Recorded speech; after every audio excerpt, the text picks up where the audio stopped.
is session 4, and it's part 2 of the last part, dealing with Sheol. Here's the plan of attack. Obviously, we're looking at the Hebrew Scriptures and the use of the Hebrew word Sheol, and the technique we're using is called procedure of usage, and this is where we actually look at the text where the word occurs, and we look to see if that text provides us with additional understanding about the word in the context of the text. That's what that is about. So it's always about the context of the text when you're doing procedure of usage. We've already covered what happened at Endor and the exceptions of Enoch and Elijah, if they were exceptions. If they're not exceptions, if they were exceptions, it doesn't matter, but we did cover them. So what we're going to pick up now is we're going to do some figurative parables. Of course, we have to talk about Yeshua, and then, as I told you last time, we're going to, at the end of this presentation, there's a patriarchal alert that will be issued. There's a patriarch missing in action, and we will address that at the end of this presentation. Here's a review. What have we learned so far? The dead know nothing. Their thoughts come to an end. The body becomes dust again. The spirit has departed and is back with God. There's no expressions of emotion. The small and the great are there. The wicked cease from troubling. The weary are at rest. Prisoners rest together. They hear not the voice of the oppressor because they have no ears. Servants are free from their masters. One lies in Sheol until the heavens be no more. During their stay in Sheol, that sounds like stay in a motel, they will not awake nor be aroused out of their sleep. I did add this because if Yahweh calls, I will hear his voice and answer.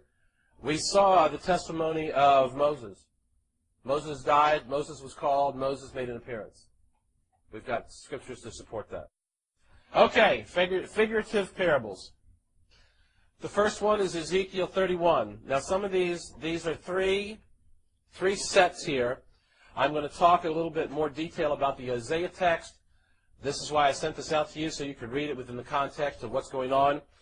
I have tried to do some translation to assist in what is going on behind the scenes so that you can understand. While the history here is really interesting and the design of the text is really interesting, there's a lot of interesting stuff here. I do not want to get lost in the things that are interesting. I just want to mention them and present the fact that this word Sheol appears in these texts, and we're going to see what the text says, and we're going to compare it to what we've already learned and find out that it doesn't agree. So then we have to deal with that. So let's start. This particular one is an oracle relating to what I called improper haughtiness. Yahweh had raised up a nation by his own hand, and that nation forgot him and therefore had to be brought down. This oracle was told from the standpoint of comparison. Think about that, comparison. Contrast might even be a better word. Whereby another nation that was greater had been brought down in the past, so this specific nation will experience the same thing. So remember that what is being presented is a bigger picture of the contrast of a situation. Continuing my overview, in the eyes of Judah, Egypt was a giant power. They hoped that they could help them starve off Babylonian pressure. Of course, we, looking back, know that that didn't happen. This oracle attempts to undermine the confidence of Ezekiel's contemporaries. That is the most key point of this entire thing. Ezekiel is writing to Judah. Even though he's not, he is. This is to undermine the confidence of Judah in the power of Pharaoh. Okay?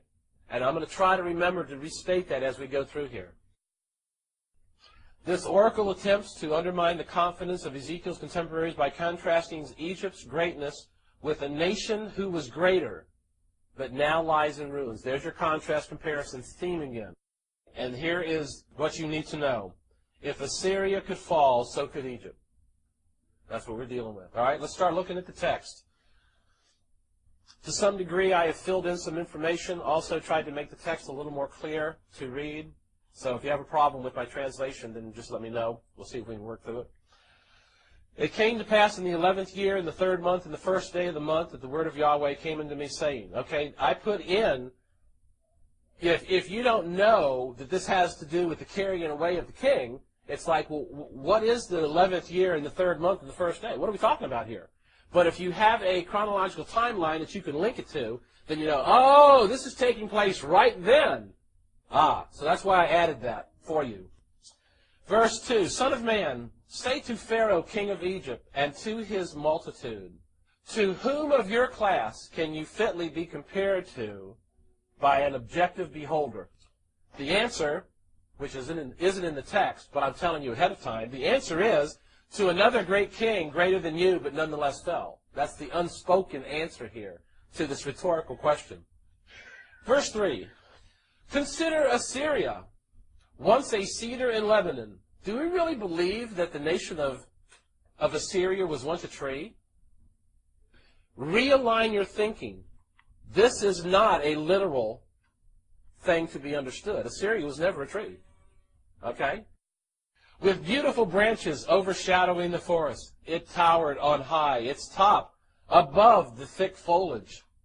The waters of the Tigris, I put that in so you know what waters we're talking about, nourished it. Deep springs made it grow tall. Their streams flowed all around its base and sent their channels to all the trees of the field. If we were actually studying this passage, I would break down this text to tell you what each one of them meant from a military perspective, but it's outside the scope.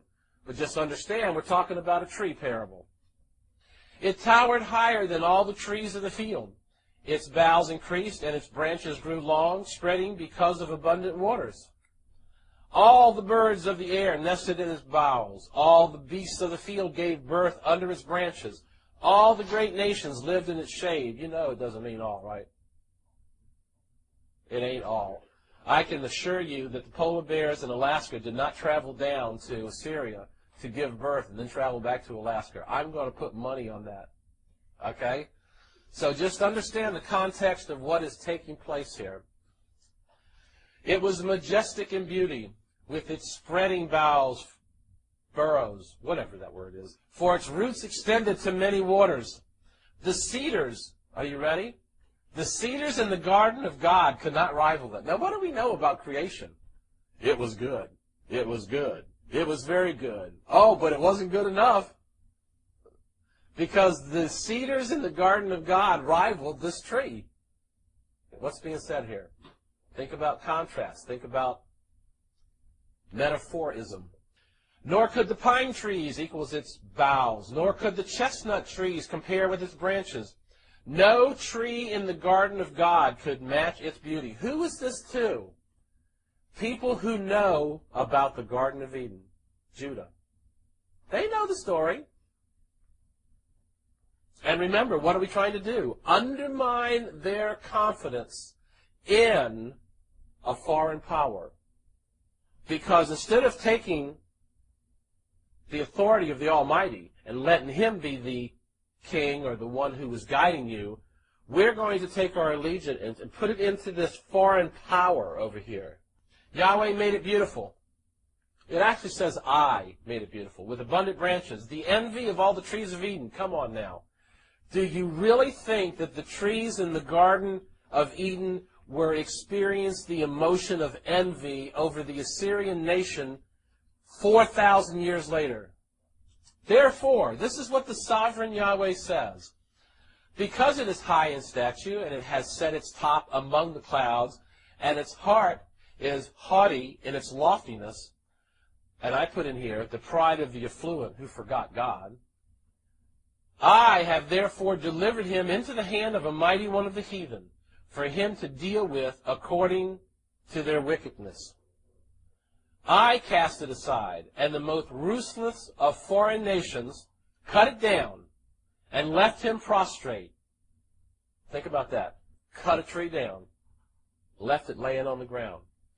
Its boughs fell on the mountains and in all the valleys. Its branches lay broken in all the ravines of the land. All the nations of the earth came out from under its shade and left it.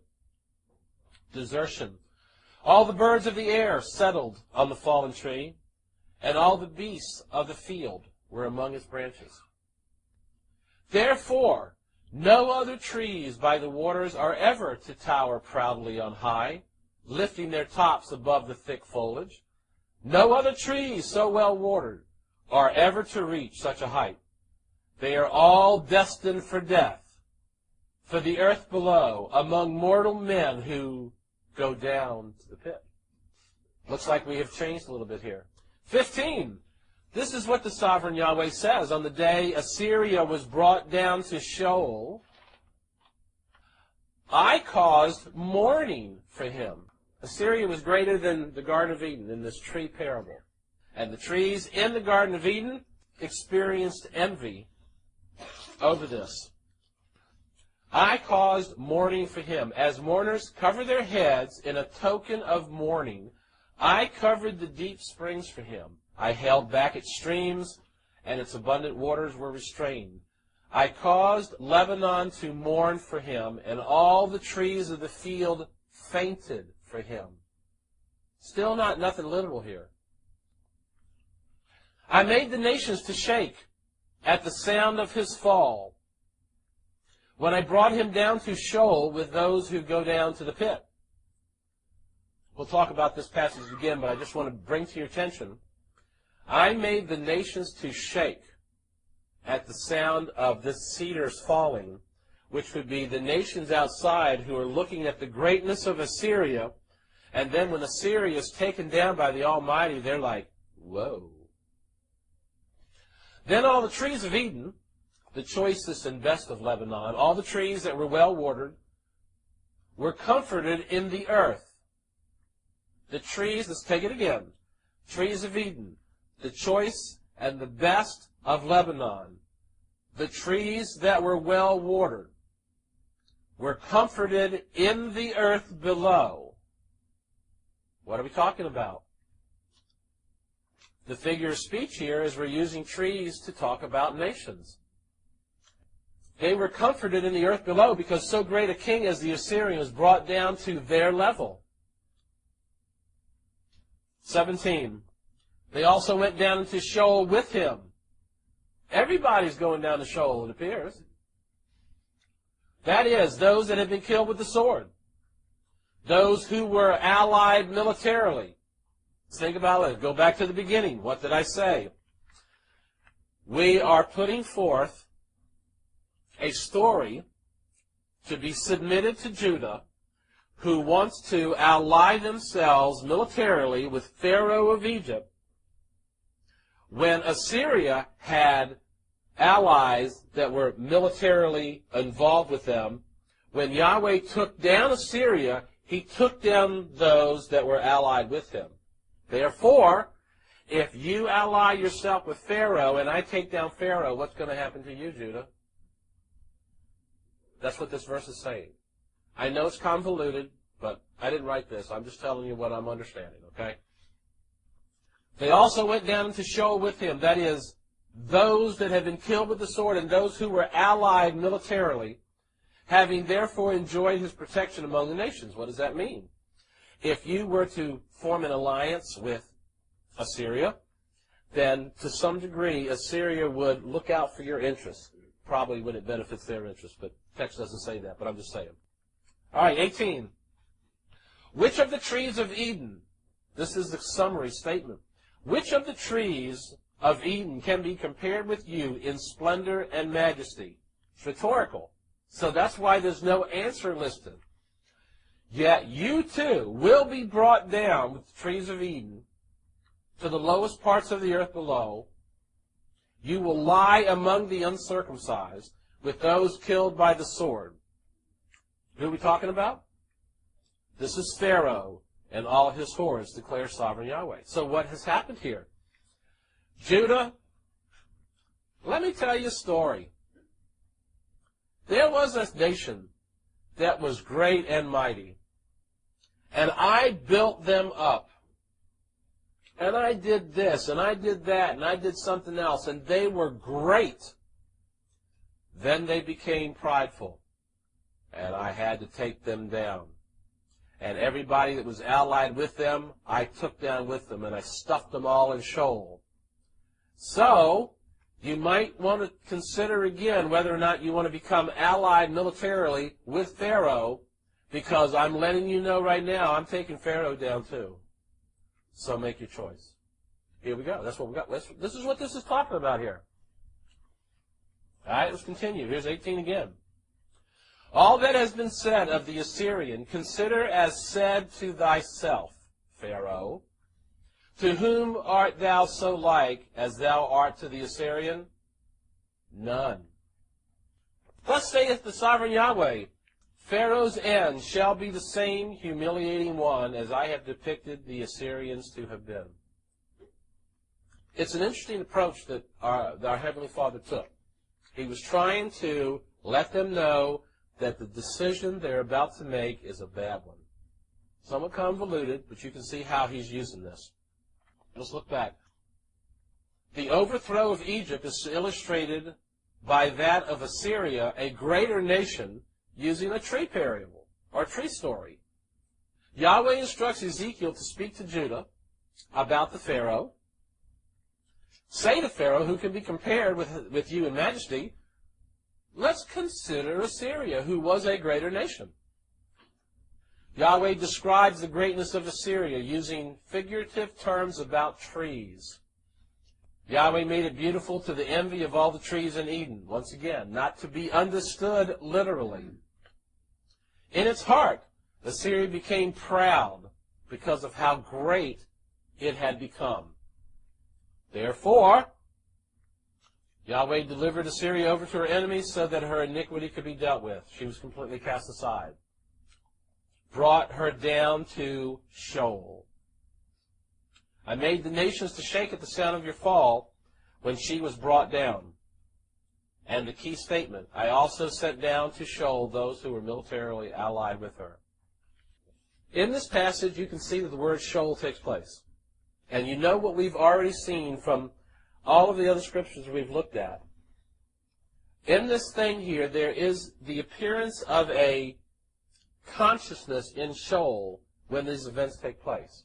The trees are conversing, kind of like Judges 9, I think, where the trees are looking for a leader.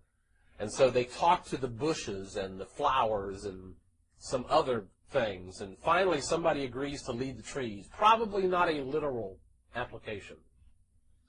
So what we have here is not really anything that causes us to take everything else that we have looked at and turn it upside down. This is just one. But I'm going to give you another one. So we're going to strengthen the case. And the next one, of course, is 32. Chant a poem of bereavement. Here's the Hebrew word. The noun represents a poem, which is chanted or sung.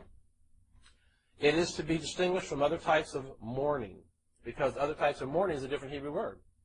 This particular one deals with chanting or singing out something.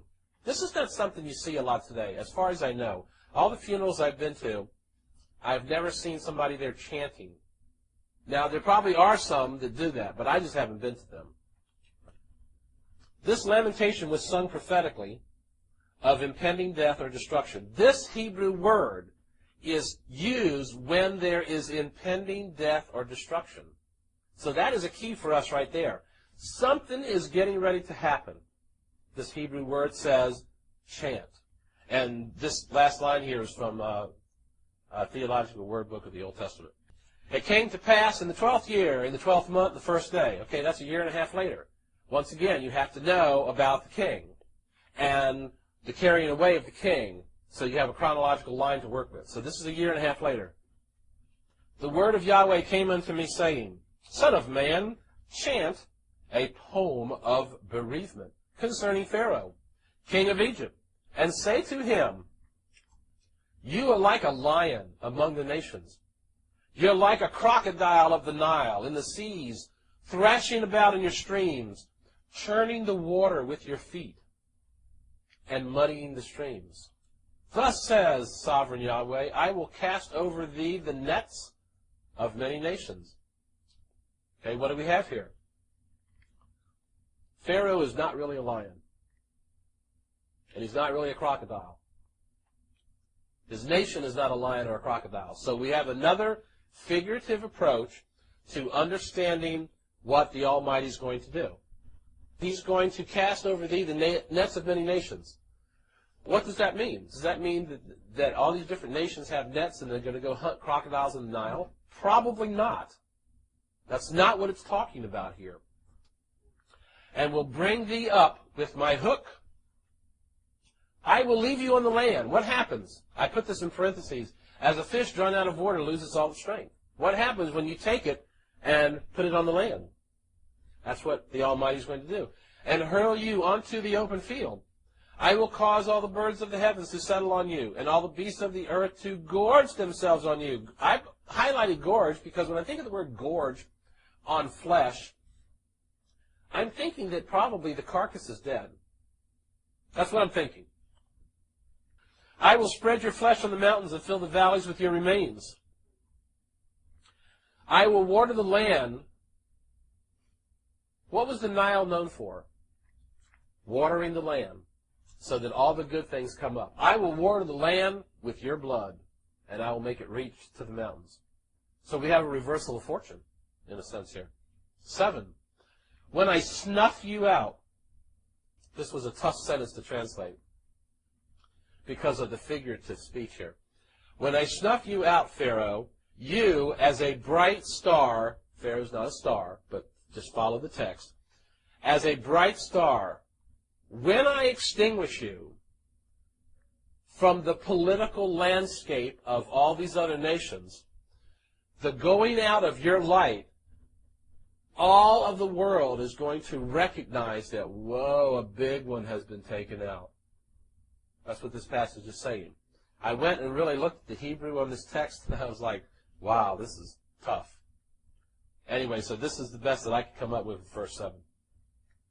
Verse 8. All the shining lights in the heavens I will darken over you and set darkness over your land. 9. I will trouble the hearts of many peoples when I bring about your destruction among the nations into the lands which you have not known. So what is going to happen here? When this great kingdom is brought down by the Almighty, other people are going to hear about it. I mean, you can even see that in Rahab. I think one of her comments was the people around here have seen what is going on with your God, and they're all kind of scared. So word travels. And so Yahweh is going to make sure it does. Into lands which you have not known. Verse 10, I will cause many people to be astonished at you, and their kings shall be utterly amazed when my sword flies in their faces as they wait for their own fall from the day they hear of your fall. All right, so now we're talking about all of these people that are in allegiance. The Almighty is going to go after all of them. This is going to happen first. They're going to hear about it. They're going to be terrified. Then I'm taking them down too. 11. For this is what the sovereign Yahweh says. The sword of the king of Babylon shall come against you. I will cause your hordes to fall by the swords of mighty men, the most ruthless of all nations. They will shatter the pride of Egypt, and all her hordes will be overthrown. I will destroy all her cattle from beside abundant waters, no longer to be stirred by the foot of man or muddied by their hoofs. Then I will let her waters sink and make her streams flow quietly like oil, declares the sovereign Yahweh. 15. When I make Egypt desolate and strip the land of everything in it, when I strike down everybody who lives there, then they will know that I am Yahweh. Got a picture of what's going on? He's not happy with Pharaoh. These are some actions that are going to take place. 16. This is the poem of bereavement. They will chant for her. Okay, what do we start with? Chanting a poem. Here is the poem that will be chanted. The daughters of the nations will chant it. For Egypt and all her hordes, they will chant it. This is the end of that first part. Now the second part starts at verse 18 after the date, which is the 12th year, 15th day, So we're 15 days later. The next chant is 15 days later. Ezekiel says, the word of Yahweh came unto me, saying, Son of man, wail for the hordes of Egypt, and speak this prediction, that they shall be cast down to the earth below, both her and the daughters of mighty nations, with those who have gone down to the pit. Talking about people who are dead. Say to them, as beautiful as thou art, thou art not more so than other nations, which nevertheless have perished and gone down to the netherworld, where all beauty is quickly lost. That's another word there. We can tie that in. 20. They will fall among those killed by the sword. The sword is drawn. Let her be dragged off to death with all her hordes. 21. From Sheol, the mighty elves. The Septuagint has the Greek word for giants. We won't discuss that at this time. From Sheol, the mighty elves will say to Egypt and her allies, with a taunting welcome. Remember, this is a chant. This is a chant. A poem of bereavement being chanted by the daughters.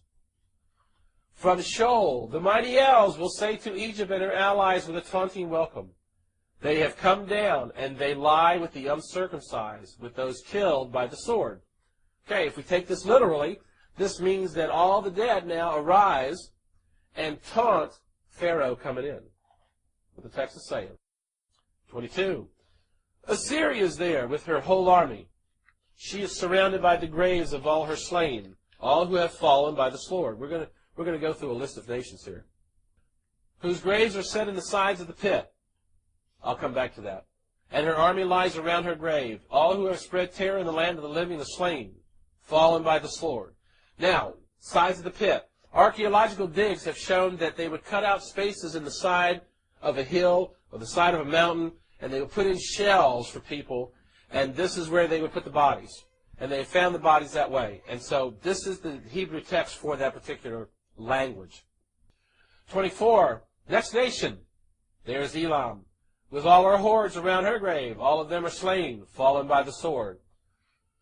When they were alive, they spread terror in the land of the living. They went down uncircumcised to the nether parts of the earth below, bearing their disgrace with those who had already gone down to the pit. Earth below, pit. 25. A bed is made for her among the slain, with all her hordes around her grave. All of them are uncircumcised, killed by the sword. Because their terror had spread in the land of the living, they bear their shame with those who have already gone down to the pit. They are laid among the slain. Next nation, actually two. They're both there, with all their hordes around their graves. All of them are uncircumcised, killed by the sword, because they spread their terror in the land of the living. They shall not have separate tombs, such as mighty conquerors have. Let's talk about that. We're going to get into that a lot more when we talk about the Mesopotamic tomb rituals in Isaiah 14, which is our next parable we're going to look at. But let's just say here that in a general sense, conquerors expected a really nice going away ceremony with a nice tomb and mourners who would talk about how great their deeds were and how wonderful they were and blah, blah, blah. All right? This is what they expected. That's not what they got. They shall not have separate tombs such as mighty conquerors have. A disgrace. That's a disgrace to a mighty conqueror. Who have gone down to Sheol. Talking about other mighty conquerors who have already gone down. So they're already dead. With their weapons of war. And whose swords were laid under their heads. What did they find in the archaeological digs? When they went through the land of Judah looking at this particular century and a few other centuries around it, they found a number of places where the shells and where the bones were there, and there were swords and other things from battle armor that had been buried with the people. Swords laid under their heads. But the punishment for their iniquity shall be upon their bones. We've talked about bones in Genesis just recently. Though the terror of these mighty ones was once in the land of the living. Just reiterating. Let's look at this passage again. Let's take out the parenthetical statements. They shall not have separate tombs such as mighty conquerors have, who have already died, but the punishment for their iniquity shall be upon their bones. There'll be no embalming. There'll be no caretaking. But the worst that could be for a great one who has died, the worst is what they will have. 28. You too, O Pharaoh, will be broken, and will lie among the uncircumcised with those killed by the sword. Let's continue with another kingdom. Edom, her kings and all her princes, notwithstanding their might, they shall be brought down by them that were slain by the sword. They will lie with the uncircumcised and with them that go down to the pit. Now the problem with this one is that Edom, being a descendant of Isaac, probably understood circumcision. So really to go down with the uncircumcised was even another bad thing. Now that's just my speculation. Edom was descended from Isaac. I assume they understood circumcision. I don't know if they practiced it. Verse 30. All the princes of the north and all the Zidonians are there. They went down with the slain in disgrace, despite the terror which resulted from their might. Doesn't matter how mighty they are, they went down in disgrace. They lie uncircumcised with those killed by the sword, and bear their shame with those who go down to the pit. It's a nice list here. 31. Pharaoh shall see them, and shall be comforted at the knowledge of having other kingdom companions in his downfall. What does that make you think? Oh, Pharaoh will be awake after he's dead in Sheol, and he'll be watching all these other kings coming down to Sheol, and he will be comforted, since misery loves company. That's what it's saying, if it were true. And 32. For I've caused my terror in the land of the living, and he shall be laid in the midst of the uncircumcised with them that are slain with the sword, even Pharaoh and his multitude, declares the sovereign Yahweh. So here's that text. Once again, this is a chant of bereavement for an impending doom situation, based on the use of the Hebrew word at the beginning of the text, and I think verse 18 where it's repeated. The whole idea here is he's going down. And I'm going to dress it up to make it as ugly as I can. Let's take a quick review. Yahweh instructs Ezekiel to chant a lamentation about the Pharaoh.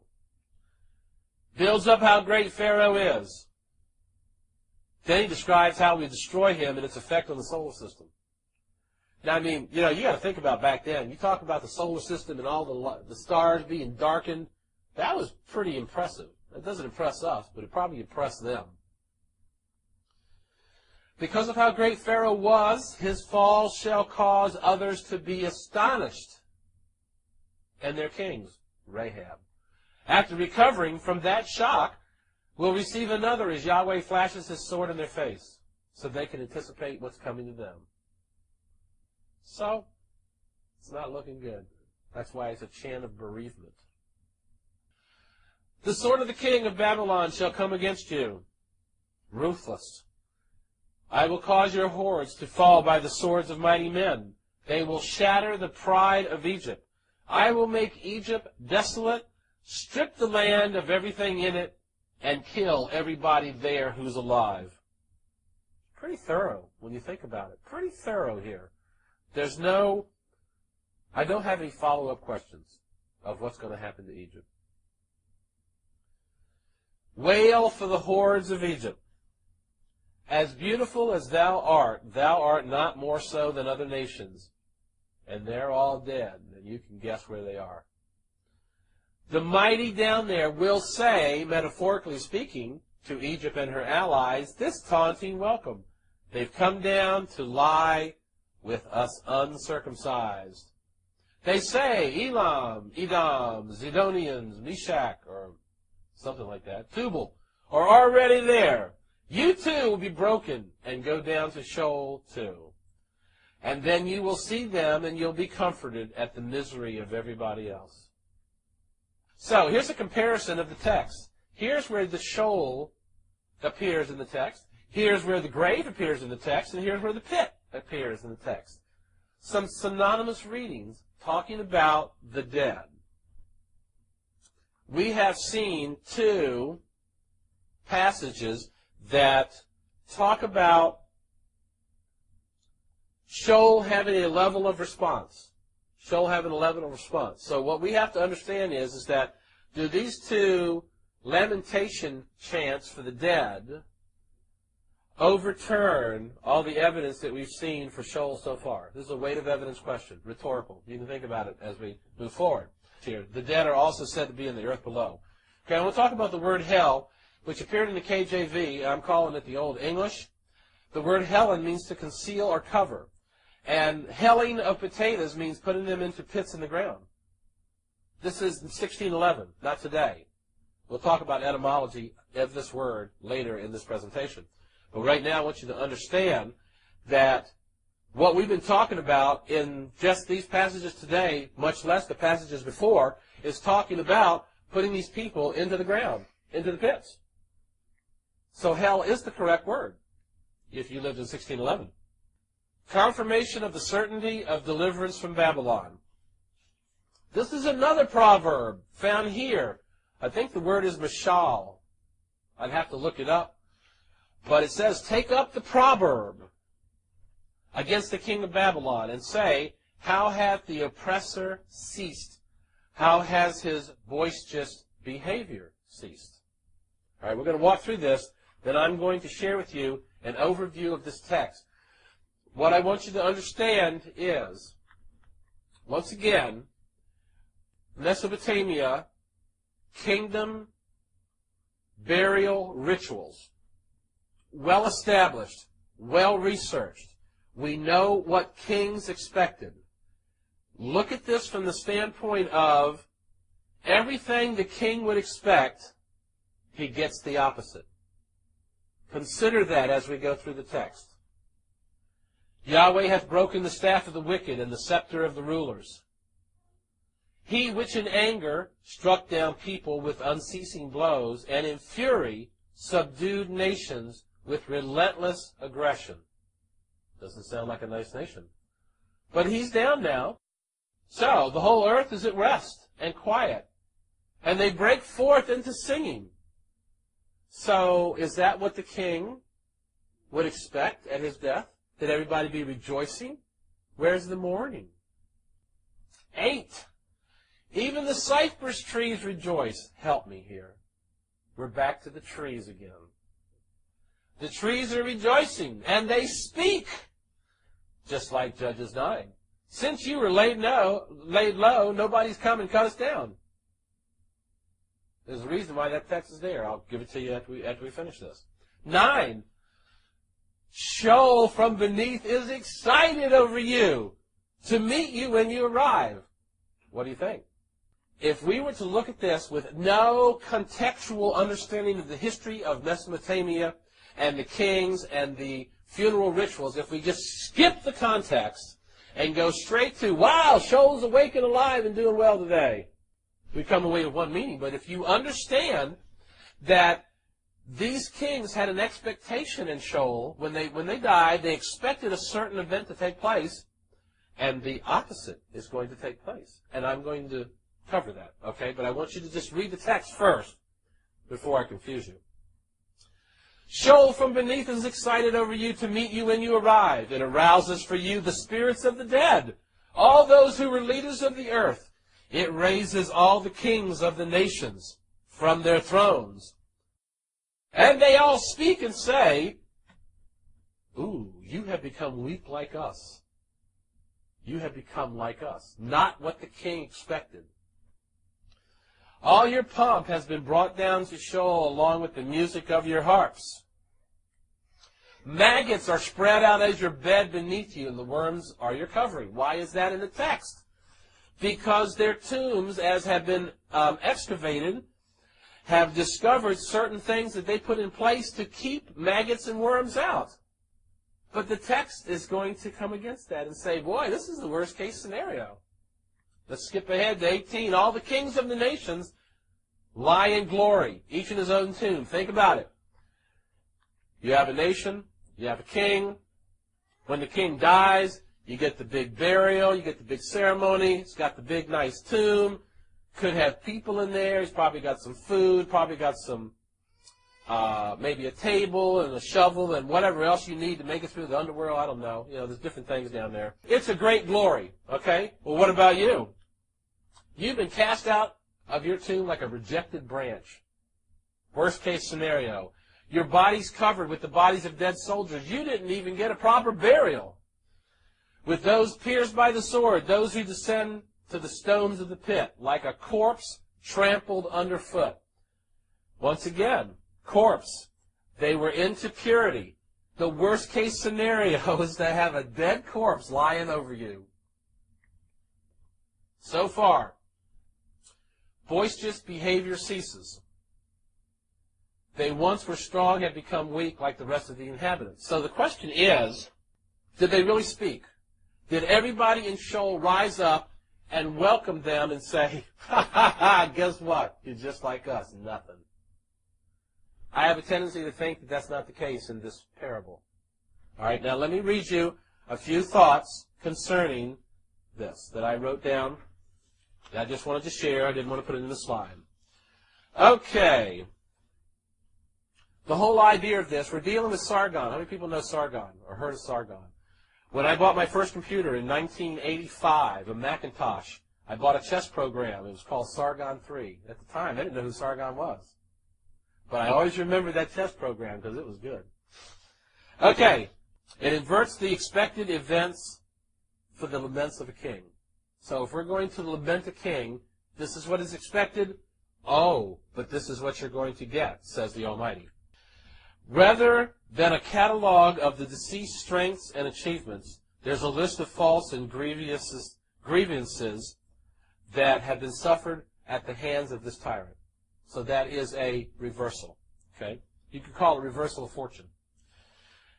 After his death, there's no mourning. Everybody breaks into song. The trees break into song. How happy are we that you are gone. Mesopotamia rulers had long boasted of cutting the cedars of Lebanon. Remember I told you we come back to why it says cut down?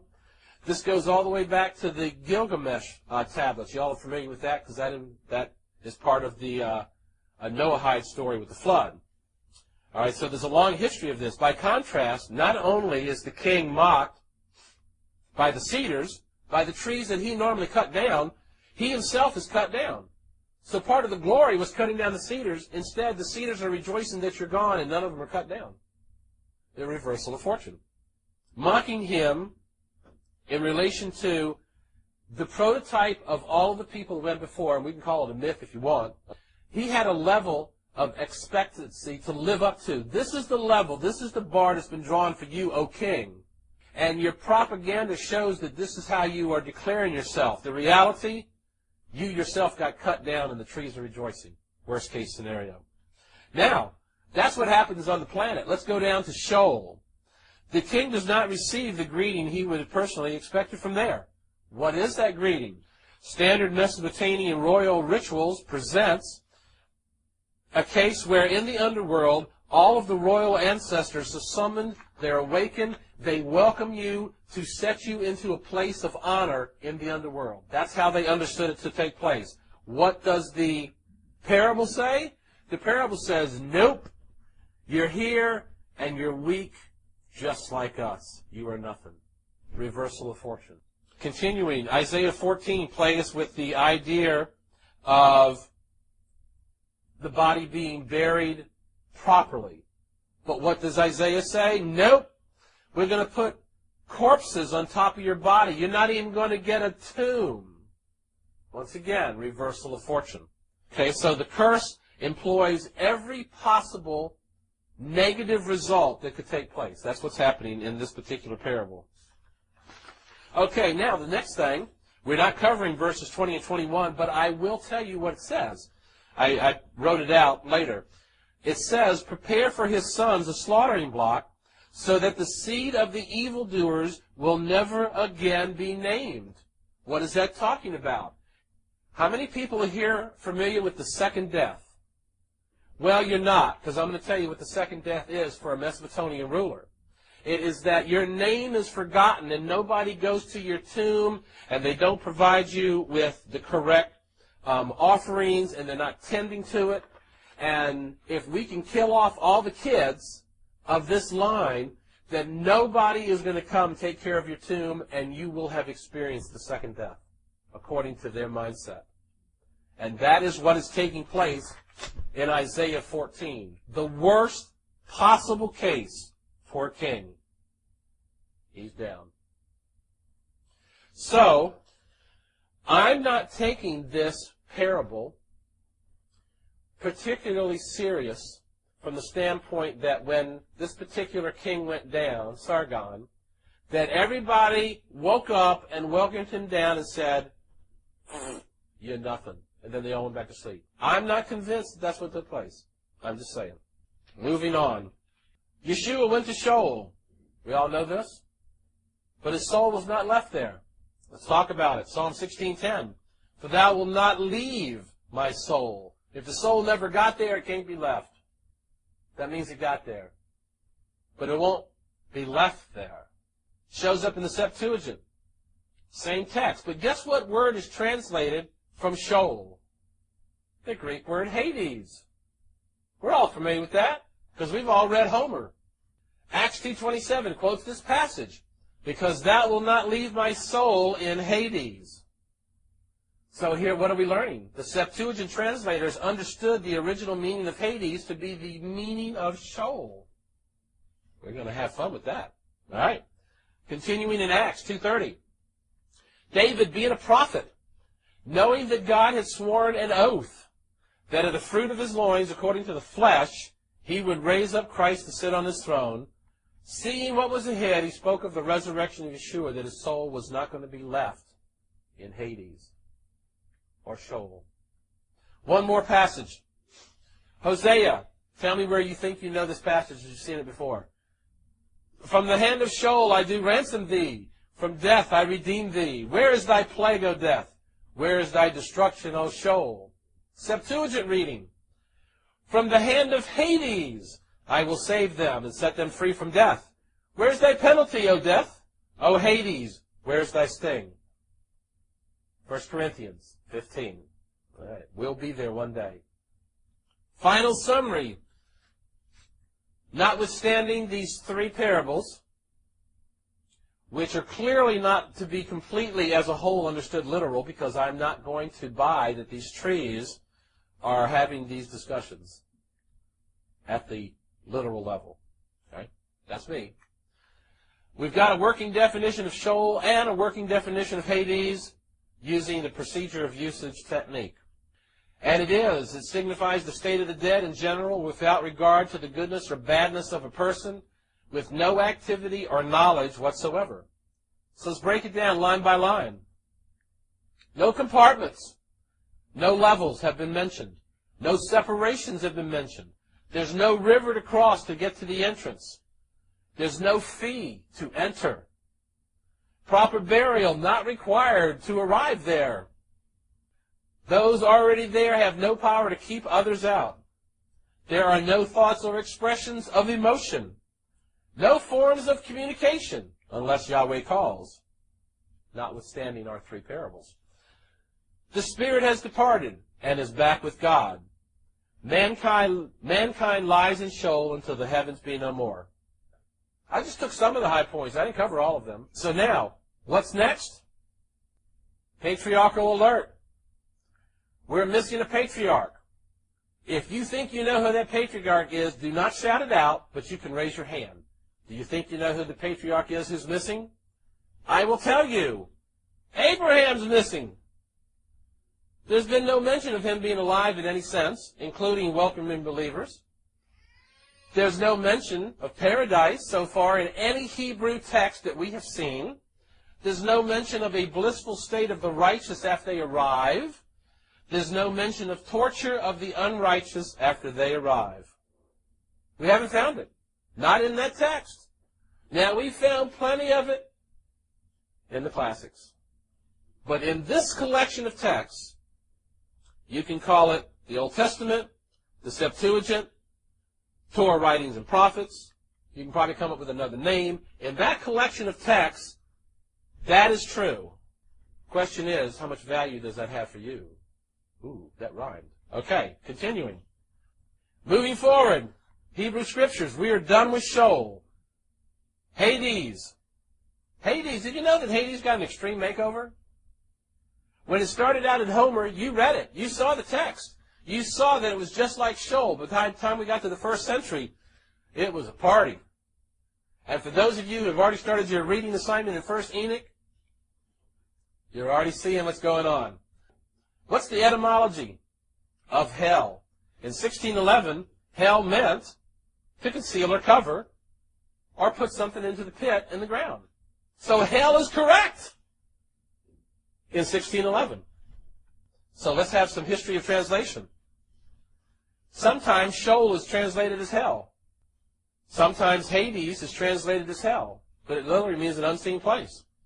The Latin infernum means to refer to the lower regions. The Italian inferno means the underworld. This is all 1611, just so you all know. With that history of translation, we need to understand etymology, that this word means this now. But 400 years later, it means this. I want to build my doctrine on this new meaning 400 years later and twist everything else up in the process. Danger, Will Robinson. I'm just saying, the text that we read, Abraham's missing. This as a cause for concern. Homework assignment for session 5. We're going to be reading intertestamental literature. Here's what you'll be reading. I will make sure you have copies of all of this. 1st Enoch, I've already told you about. 2nd Baruch, the wisdom of Solomon, the testament of Abraham. 4th Ezra, 2 and 4 Maccabees, Philo and Josephus. I'll be quoting from every one of these writings to talk about what happened between the closing of the Old Testament canon and the beginning of the time of Yeshua, so that you can see what has taken place. The end.